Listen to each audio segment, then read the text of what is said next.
महाराष्ट्र के अमरावती में केमिस्ट उमेश कोले की हत्या के खिलाफ एनआईए और एटीएस ने जांच शुरू कर दी है। उदयपुर और अमरावती दोनों हत्याकांड को एक ही तरीके से अंजाम दिया गया था। दोनों जगहों पर नुपुर शर्मा के समर्थन में पोस्ट फॉरवर्ड करने पर आरोपियों ने हत्या को अंजाम दिया। अमरावती में केमिस्ट उमेश कोले के मर्डर केस में उमेश के भाई महेश ने एक बड़ा खुलासा किया है। इंसानियत को, दोस्ती को शर्मसार करने वाला खुलासा। महेश के मुताबिक मर्डर केस का आरोपी यूसुफ उनके भाई उमेश के बेहद करीबी था, उनका जिगरी दोस्त था, यहां तक कि वो उमेश के अंतिम संस्कार में भी पहुंचा था। यूसुफ ने अपने ही दोस्त, अपने मददगार, जिसका उससे पिछले 15 साल से नाता था, उसके खिलाफ इस तरह की साजिश की और मौत के घाट उतारा।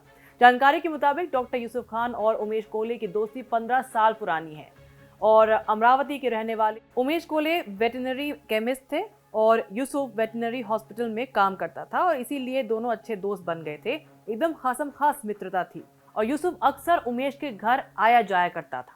वो कई बार उमेश से क्रेडिट पर दवाइयां लिया करता था। यूसुफ की कई बार उमेश मदद कर चुके थे। वो वक्त वक्त पर यूसुफ को कर्ज दे चुके हैं। यूसुफ की बहन की शादी और बच्चे के एडमिशन में भी उमेश ने ही मदद की थी। मृतक उमेश के भाई महेश ने बताया कि जब यूसुफ की बेटी की शादी होनी थी तब उमेश ने उसे 1 लाख रुपए उधार दिए थे, लेकिन यूसुफ ने कभी वो पैसे वापस नहीं लौटाए और ना ही उमेश ने कभी मांगे। बता दें, यूसुफ खान ब्लैक फ्रीडम नाम के व्हाट्सएप ग्रुप का सदस्य था और इसी ग्रुप में उमेश ने नुपुर शर्मा को समर्थन देने वाला पोस्ट फॉरवर्ड किया था, जिसके बाद उस पोस्ट को यूसुफ खान ने रहबरिया ग्रुप में भेजा, जिस ग्रुप में हत्यारे और मास्टरमाइंड इरफान शेख भी शामिल है।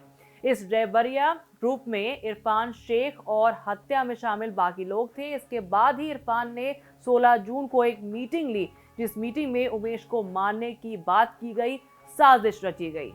बता दें कि उमेश कोले की पोस्टमार्टम रिपोर्ट भी सामने आई है। इस रिपोर्ट में जिक्र किया गया है कि उमेश पर जो हमला हुआ उसमें उनकी सांस लेने वाली और खाना निगलने वाली नलियां डैमेज हो गई थी।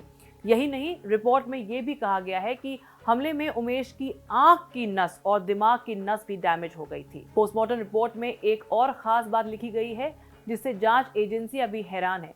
पता चला है कि उमेश का जख्म 5 इंच चौड़ा और 7 इंच लंबा और 5 इंच गहरा था।